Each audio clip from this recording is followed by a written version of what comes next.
I'm hoping that I catch the druid before he stealths.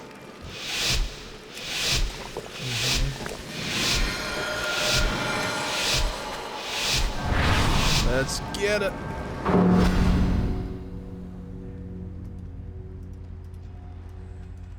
He's throwing a regrowth on. Reverend Painus, what are you up to now that your music career is over?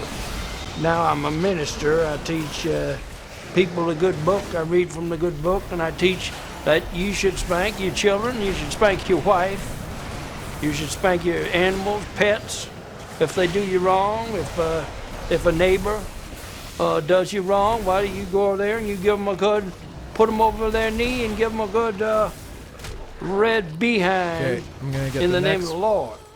You know, because it's in the Bible that spanking is considered more than okay.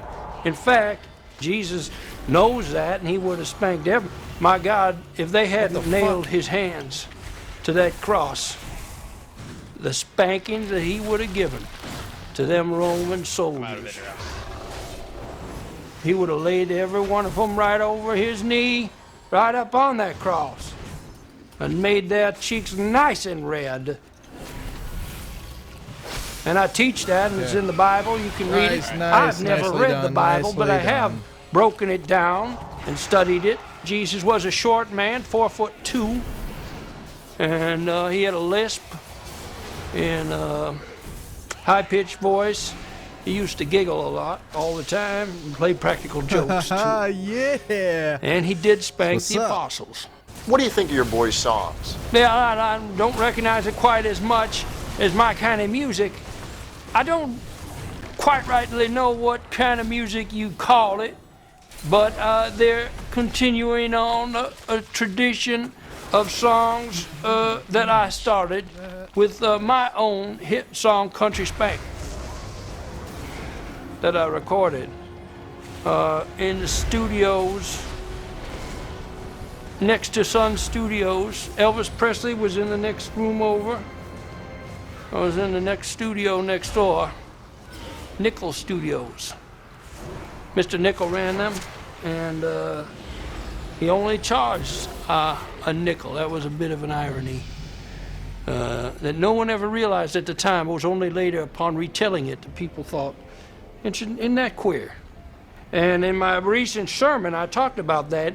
The Lord has put all kinds of queer, odd, things out in the world for you to notice and to think to yourself, now, how did that happen? They're little practical jokes.